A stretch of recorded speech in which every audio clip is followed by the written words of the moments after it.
So it's a beautiful day in the year of our Lord 2025 to discuss football.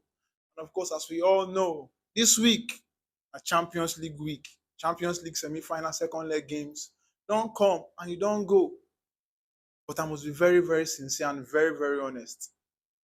These semi-final, second leg games was the best in this year's Champions League 2025 season.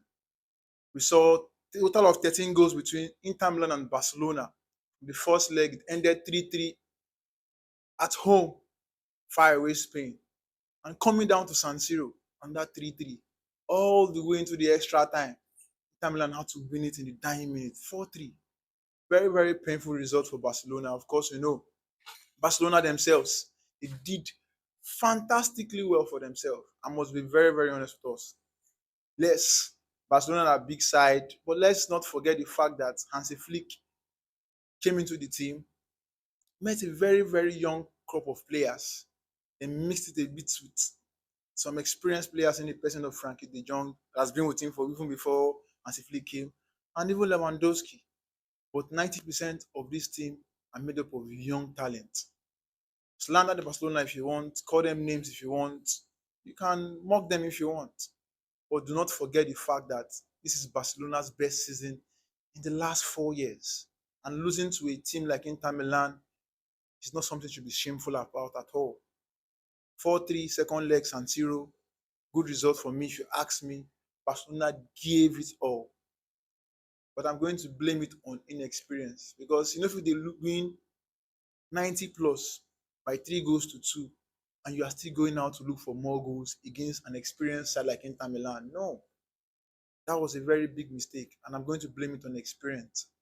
But believe you me, give this young crop of players 1, 2 more seasons, and they will do something very, very magical.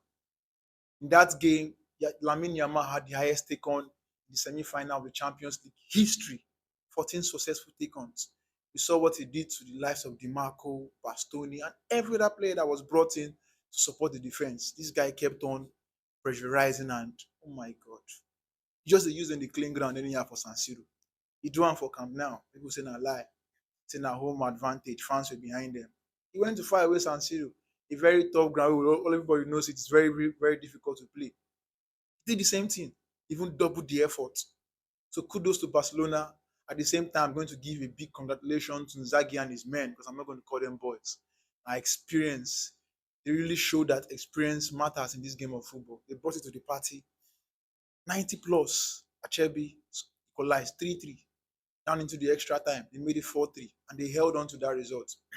And kudos to Sommer for his very, very outstanding performance. So Inter Milan, they've made it to the final. This is their second final in 3 seasons, if I'm not mistaken. Yes, the last time they were in the final was against Man City, which they lost by a single goal, courtesy of a wonderful strike by Rodri.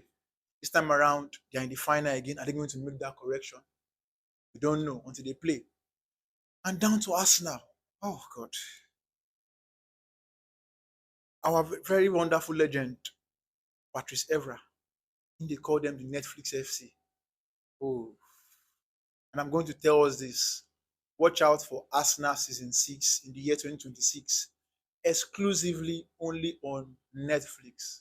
Funny how it sounds, but this is Arsenal for you. Arsenal every time, every now and then. A club that is always used to come coming second. Their biggest achievement this year is probably the victory over Real Madrid. Let them go and frame it and put it in their cabinet and jubilate in our Champions League with this, because that has been their prayer. You won't meet that Real Madrid, you won't meet Real Madrid, you won't meet Real Madrid. Now, they don't carry Real Madrid, give them for quarter final. Now win them. What happened to semi-final? You lost both legs to PSG. I told Arsenal faithfuls, if to say we now watch Liverpool as Liverpool PSG first leg and second leg, you go know say you have a very, very big fight in PSG.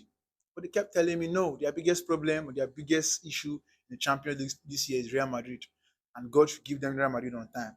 Now, lo and behold, God gave you Real Madrid in the quarterfinal. What happened? You dismantled, you outplayed them, and you sent them packing. Yes, PSG came calling. What did you do? You lost both legs. Yes, the same team when I meet for group stage, when I beat them 2-0. But this team went back, made their corrections, and they came back and made it right. They scored 3 goals. They had to score one. Yeah, a consolation goal. Consolation goal. But I'll keep saying this. Arsenal is not a big club. Yes, Mikel Arteta has done well, but there is nobody that wants to invest heavily and just settle for less. For less, I mean. Arsenal has invested over £700 million in their squad since Mikel Arteta became the coach. And what is the highest trophy they've won? The FA Cup, the FA Cup, coming second twice in the Premier League and the Champions League semi-finals slot in the year 2025. Is that enough? No, not enough. You have no mainstay or claim at being mentioned on the big boys table, if you are to be very honest. VDM is out. Arsenal is out. Oh, a brace of blessings for those that are anti-Arsenal. Hey, so the Champions League final is between PSG and Inter Milan. Who's going to win? Oh, I'm going to give us this very wonderful fact and history. The first time the Allianz Arena, the home of Bayern Munich, hosted the Champions League final was in 2012. And of course, you know what happened. Chelsea up against Bayern Munich 2012. And the team that has never won the Champions League won it on that night. Chelsea Football Club. The second time, the Allianz Arena is going to be hosting the Champions League final between Inter Milan and PSG. And I'm going to tell you this for a fact. Mark it somewhere that you heard it from TRF podcast. PSG is going to leave the Champions League. History is going to repeat itself. Until we meet again, it's goodbye. God bless you.